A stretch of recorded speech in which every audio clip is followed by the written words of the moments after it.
Hello दोस्तों, कैसे हो आप लोग? मस्त होंगे, स्वस्थ होंगे। और आज हम पढ़ेंगे घातांक के नियम। घातांक का जो घातों का चैप्टर चल रहा था उसके कुछ क्वेश्चन किए थे हमने पिछली बार। अब उसके कुछ नियम हैं वो जान लेते हैं, उसके बाद आगे क्वेश्चन करेंगे। तो देखो, ये हमारे पास कुछ जानने के लिए हमने क्वेश्चन लिखे हुए हैं कि इनके बारे में नियम ये है कि अगर हमारे पास ए पे घात 0 है तो हम उसकी जगह पे क्या लिख सकते हैं। अगर ये चीज़ है कोष्टक के अंदर ए बट्टे बी लिखा हुआ है, इस पे घाते एम है, तो हम कैसे लिखेंगे इसको। ठीक है, तो ये सब हम इसके बारे में जानेंगे। तो चलिए स्टार्ट करते हैं। तो देखो यहाँ पर क्या है कि अगर किसी पर चर पद पर घात अगर हमारी 0 होगी तो उसकी वैल्यू क्या होगी? 1 होगी। कितनी होगी? 1। वहाँ पर 1 लिख देना। ठीक है, जहाँ कहीं पर आपको चर पे क्या है, एक्स की घात 0 हो तो उस जगह पर भी 1 लिखेंगे।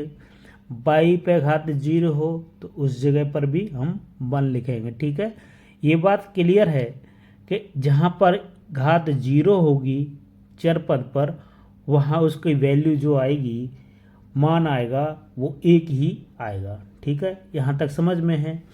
अच्छा, दूसरा देखो, यहाँ पर ये लिखा हुआ है तो इसकी जगह पर हम क्या लिखेंगे?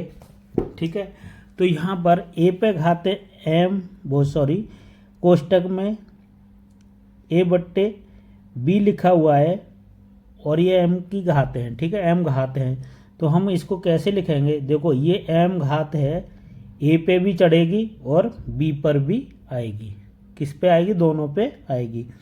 तो ये हो जाएगी ए पे घाते एम बट्टे में बी पे घाते एम।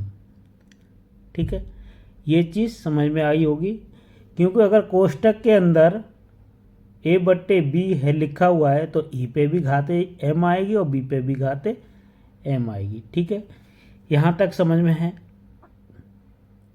अच्छा, उसके बाद क्या है कि देखो यहाँ पर तीसरा ये है नियम, इसमें लिखा है गुणा का कि ए पे घाते एम गुणा ए पे घाते एन, ये लिखा हुआ है।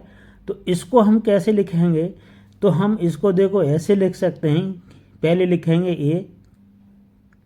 ठीक है, और क्या होता है, गुणा में घातें जुड़ती हैं हमेशा। तो ये एम है और ये एन है, तो इन्हें हम जोड़ नहीं सकते। तो जोड़ नहीं सकते तो क्या कर सकते हैं? तो हम लिख सकते हैं एम प्लस एन। ठीक है, अगर नंबर होते यहाँ पे 2 होती, यहाँ 3 होती, तो हम जा डायरेक्ट लिख सकते थे कि 2 और 3 5 हो गई साहब, यहाँ 5 घात लिख सकते। अगर हम इनको जोड़ नहीं सकते तो हम लिखेंगे एम प्लस एन लिख देंगे।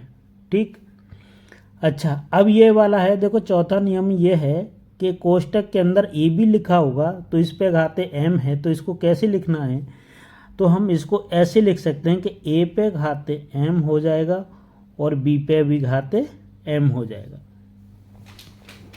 ऐसे लिख सकते हैं। अच्छा, चलो ये समझ में आया होगा।